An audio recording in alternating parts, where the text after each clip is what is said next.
So once students have been able to read and comprehend a text at a basic level, we also want them to be able to think deeply about that text and understand the meaning behind that text. Why did the author actually write it, and how did they get that meaning across? Which leads us into our second outcome, which has to do with how our students are thinking. We want students to be analytical thinkers who understand the themes, the ideas within a text, how the author created those, and why they created them.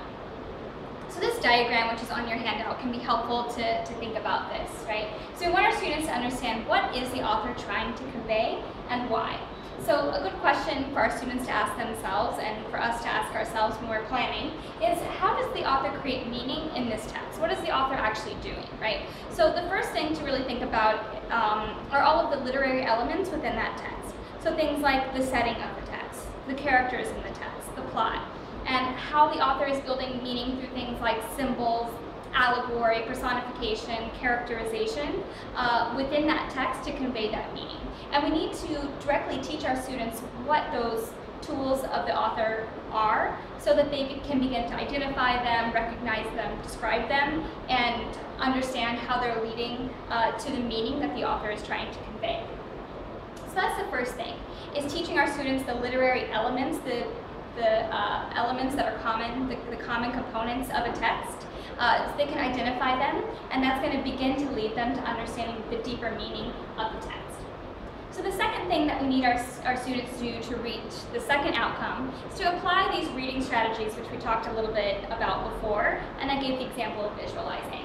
So I'm just going to go through what a few more of these reading strategies are. These are things that good readers do as they're reading simultaneously in different situations to really engage with the text and understand it in a deeper way. So the first one is self-monitoring. So what this basically means is, as a reader, I know when I'm getting this text and I know when I'm not. So there's an alarm that goes off in my head that says, hey, I didn't get that, I'm going to read it again, or something like that. So that's self-monitoring. The next one is making connections. So as I'm reading, I can connect to this text, I can relate to it personally, I can think of how it relates to my own life. Also, making connections to other things that I've read, or to things in the world that I've experienced. So all of those connections help me to relate to the text and begin to understand better what's happening within the text, all of which will help me to better understand what the author is intending to convey. So some of the others are using text structures, just understanding how a narrative text structure works, or if you're talking about nonfiction, how it's organized in terms of main idea, details, headings, subheadings, etc. Predicting, so I'm engaging with the text by constantly asking myself and questioning what do I think is going to happen next, why, confirming those predictions, seeing if I was right. That's another way to engage with the text.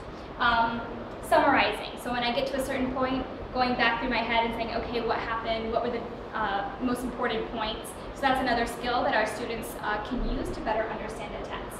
Visualizing, which we already talked about, and inferring, right? So making connections often helps with inferring, okay, if this situation were happening, imagining that, how might I feel, what might I do, or what do I think this character would do in that situation? So drawing those kinds of conclusions. So these are all strategies that, again, that good readers use to understand a text.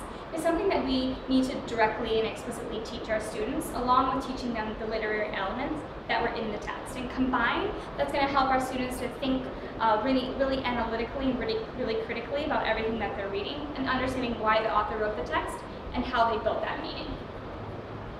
So that leads us to our final outcome, is once students have done that analysis process, we want them to be able to communicate their ideas and the conclusions that they've come to in a way that their audience will understand them, whether they're speaking or they're writing.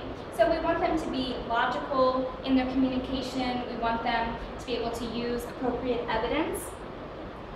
So an essay that is college ready, that shows a high level of mastery, would be one that has relevant, compelling details that they're drawing from the text to give evidence behind their assertions.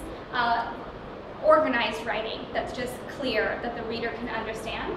And finally, a strong sense of language, use of proper conventions, grammar, syntax, word choice, etc. Right? So this is the third outcome that we want for our students, and these are some of the skills that they need within that. So the more our students actually have a chance informally and formally to practice their writing, develop their ideas through writing, the better they're going to be to reach this final outcome.